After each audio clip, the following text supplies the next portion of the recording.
और चेयरमैन साहब, आप उर्दू को जानते हैं। किसी एक शायर ने शायद बरसर इख्तिदार जमात के लिए ये शेर कहा होगा कि उसूल बेचकर मसनद ख़रीदने वालों, निगाह अहले वफ़ा में बहुत हक़ीर हो तुम। वतन का पास तुम्हें था न होगा कभी कि अपने हिर्स के बंदे हो, बेज़मीर हो तुम। इज़्ज़त नफ्स किसी शख्स की महफूज नहीं, अब तो अपने ही निगहबानों से डर लगता है। डंके की चोट पे जालिम को बुरा कहता हूँ, मुझे सूली से न जिंदानों से डर लगता है। मोहतरम चेयरमैन साहब, मैं आज इन लोगों की तरफ से बोल रहा हूँ जो दिखते तो हैं, जिनके बारे में बात तो होती है मगर उनकी कोई नहीं सुनता। मैं उनके बारे में बोल रहा हूँ जिनके बारे में वज़ीर आज़म मोदी ने कहा था कि घुसपैठी है। मैं उन बेटियों और माओं के बारे में कह रहा हूँ जिनके बारे में मोदी ने कहा कि ज़्यादा बच्चे पैदा करते। मैं उन मासूम नौजवानों के बारे में कह रहा हूँ जिनको मॉब लिंचिंग के ज़रिए मारा जा रहा है।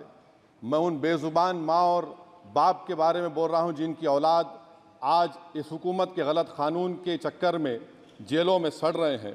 सर, मैं दस्तूर जब इस ऐवान में बन रहा था, संविधान बन रहा था, तो उस वक्त अलहदा वोटर लिस्ट और इंतखाबी रिजर्वेशन की बात आई, तो उस वक्त के हमारे फाउंडिंग फादर्स ने, हमारे बुजुर्गों ने, दोनों समुदाय के हिंदू और मुसलमानों ने फैसला किया कि हम इस पर राज़ी नहीं होंगे।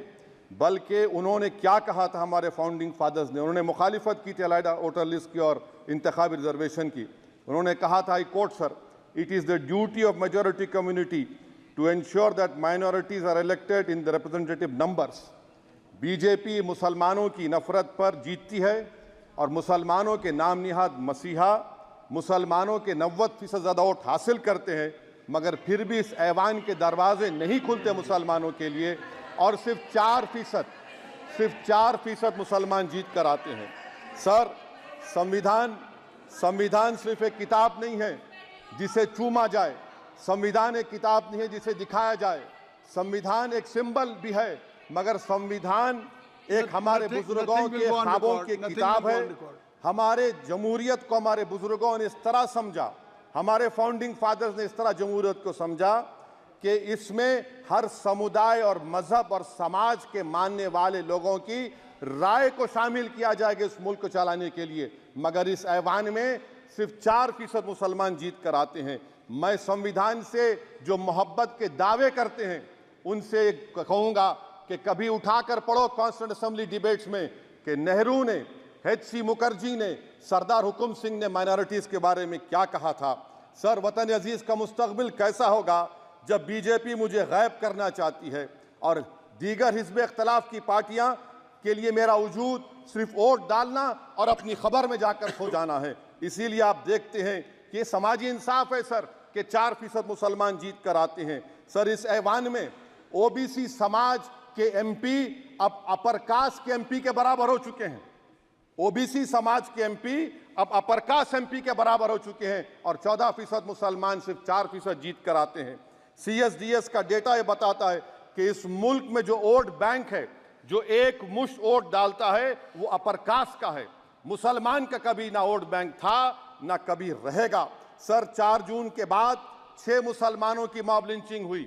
11 घरों को मध्य प्रदेश में मोदी के बुलडोजर ने निस्तो नाबूद कर दिया। हिमाचल प्रदेश में एक मुसलमान की एक दुकान को लूट लिया गया और हिज़्ब इख्तिलाफ की पार्टियों की तरफ से सन्नाटा है। शायद अब वक्त आ चुका है कि लफ्ज़ मुसलमान का नाम लेना भी अब उस पर पाबंदी आयद कर दी जाएगी। सर, मैं ये बात बताना चाह रहा हूँ कि नरेंद्र मोदी को जो मैंडेट मिला है। एक मिनट, आप लोग बैठ जाएं, कृपया आप लोग बैठ जाएं। श्री मनसुख मांडविया जी, आप लोग बैठ जाएं, कृपया माननीय सदस्य बैठ जाएं। श्री मनसुख मांडविया जी, मनसुख मांडविया जी, कृपया आप लोग बैठ जाएं। अपने प्रारंभिक कृपया आप लोग बैठ जाएं। आप लोग बैठ जाएं। माननीय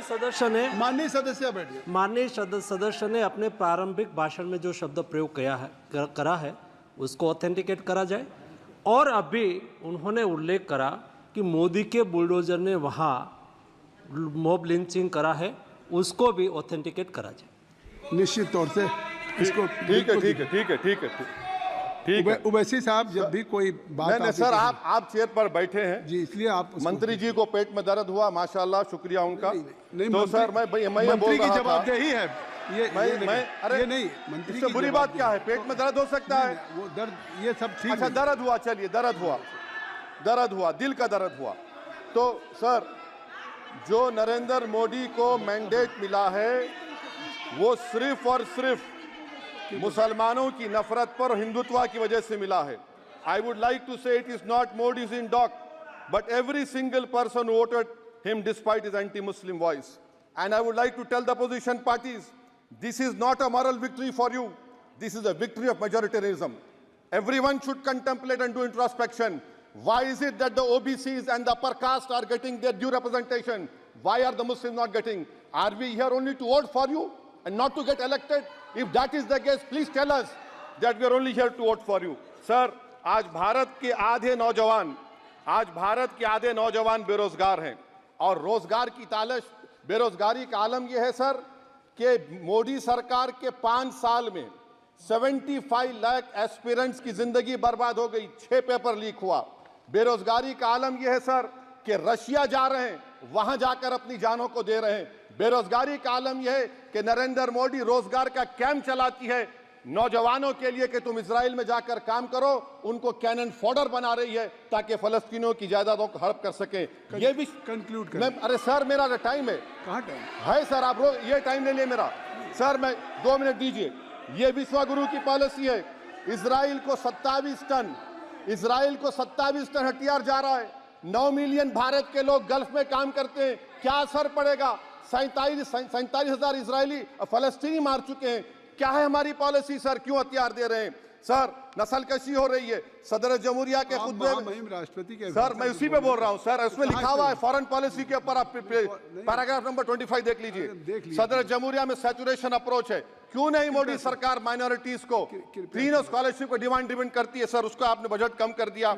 सर, बनारस का बुनकर 18 महीने से मंडी का शिकार है, सूरत और बेंगलुरु जा रहा है। सर, आखिरी बात कंक्लूड कर रहा हूं, आखिरी बात सर, पनून केस में निखिल गुप्ता, मोदी ने कहा था कि हमने घर में घुसकर मारा, तो निखिल गुप्ता को किसने ऑर्डर दिया था पनून को मारने का?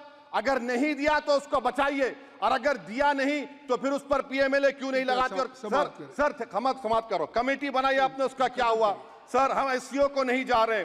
सर, मैं आपको बता रहा हूं कि मैं अपनी इस तकरीर को टीपू सुल्तान की नजर, सुनिए सर, अब हो गया, खत्म कर रहा हूं सर। मैं अपनी तकरीर को टीपू सुल्तान के नजर कर रहा हूं। ये टीपू सुल्तान की फोटो है। क्या आप इससे भी नफरत करेंगे सर? ये संविधान में टीपू सुल्तान की फोटो है जिस पर वल्लभ भाई पटेल ने साइन किया, श्यामा प्रसाद मुखर्जी ने साइन किया। ये आपकी नफरत है सर। आखिर में मैं अपनी बात को खत्म कर रहा हूं इस शेर पर कि क्या दिन दिखा रही है सियासत की धूप छांव। जो कल सपूत थे वो कपूतों में आ गए, थे इस कदर अजीम के पैरों में ताज थे, इतने हुए जलील के जूतों में आ गए। बहुत बहुत शुक्रिया सर। श्री गौरव गोगोई जी। धन्यवाद सभापति महोदय।